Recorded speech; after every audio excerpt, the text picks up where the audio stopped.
जय हिंद दोस्तों। 100 शब्द प्रति मिनट डिक्टेशन स्टार्ट।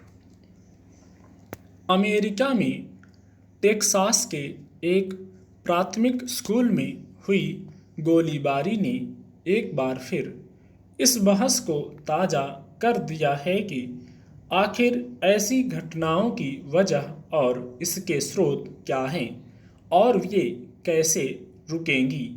वहाँ कैसे हालात विकसित हुए हैं जिसमें एक महज 18 साल का लड़का खुले बाजार से बंदूक खरीदता है, अपनी दादी को गोली मार देता है, फिर स्कूल में जाकर अंधाधुंध गोलियां बरसाने लगता है।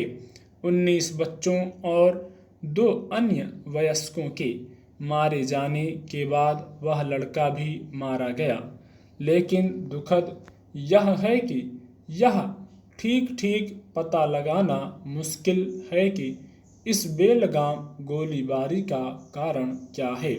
निश्चित रूप से यह प्रथम दृष्टया भी अपराध है और बचाव के क्रम में हुए मुठभेड़ में हमलावर मारा गया, मगर अमेरिकी सरकार और समाज के लिए यह सोचने का वक्त है कि ऐसे हमले आम क्यों होते जा रहे हैं। सवाल है कि अगर अपरिपक्व समझ वाला कोई युवक आसानी से कोई घातक बंदूक हासिल कर लेता है तो क्या केवल यह बताने के लिए काफ़ी नहीं है कि ऐसे हमले के पीछे क्या आधार होगा और इसके क्या हासिल होंगे। ऐसा लगता है कि समाज और व्यवस्था के मामले में अमेरिका बहुस्तरीय चुनौतियों से जूझ रहा है, ठीक से युवावस्था में भी नहीं पहुंचा। एक युवक संवेदना से इस कदर शून्य हो जाता है तो इसकी जड़ में क्या है। आखिर किन हालात में उसे 8-10 साल के बच्चों तक को गोलियों से भून देने में कोई हिचक नहीं हुई। यह किसी से छिपा नहीं है कि अमेरिका में किसी को भी घातक हथियार और ख़ास तौर पर बंदूक किस तरह आम लोगों को भी आसानी से उपलब्ध हैं।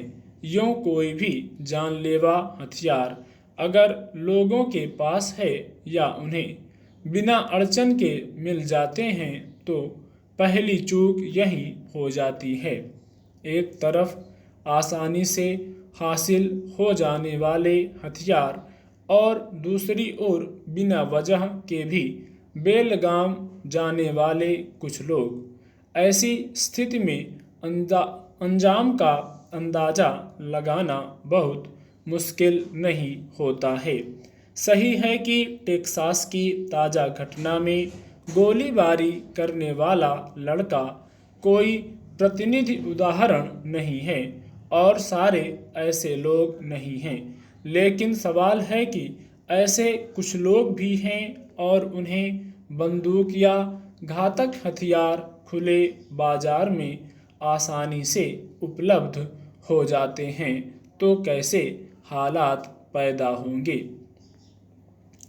हालत यह है कि अमेरिका में केवल इस साल अब तक ऐसी छोटी बड़ी 27 घटनाएं सामने आ चुकी हैं जिसमें 100 से ज़्यादा लोगों की जान जा चुकी है।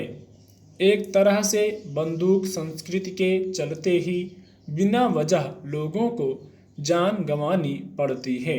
टेक्सास में गोलीबारी दरअसल ऐसी घटनाओं की एक कड़ी भर है।